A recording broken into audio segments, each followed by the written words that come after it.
介绍完参考工具，我们正式进入阅读测验的题型。测验会用有一些日常生活中的叙述，让我们来选择最适当的词汇语义，或者让我们分辨语法的正确性。阅读测验在考卷上只有文字，不会有声音哦。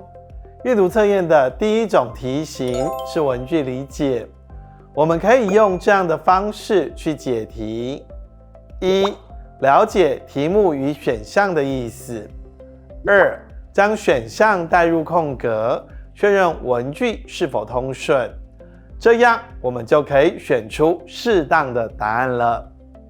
我们来看范例题：夜天時節走得到翁啊空格對我熱培款喊外博熱培啊。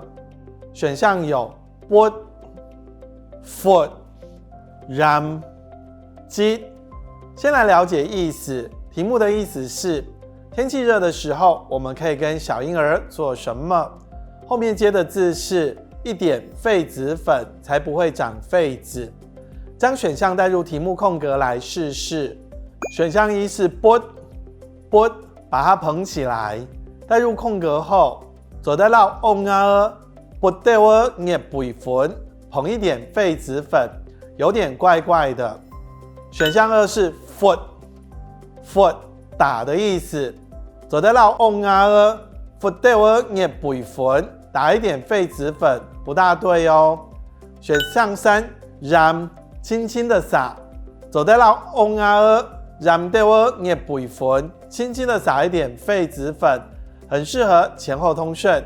選項四擠，用棍棒或手指去擠壓，走得到翁啊擠對我熱培款，擠壓一點痱子粉，沒有比前一個 ram 輕輕的灑合適，所以我們選三 ram 對我熱培款，組合起來就是夜天時節走得到翁啊ram 對我熱培款，喊為博熱培啊。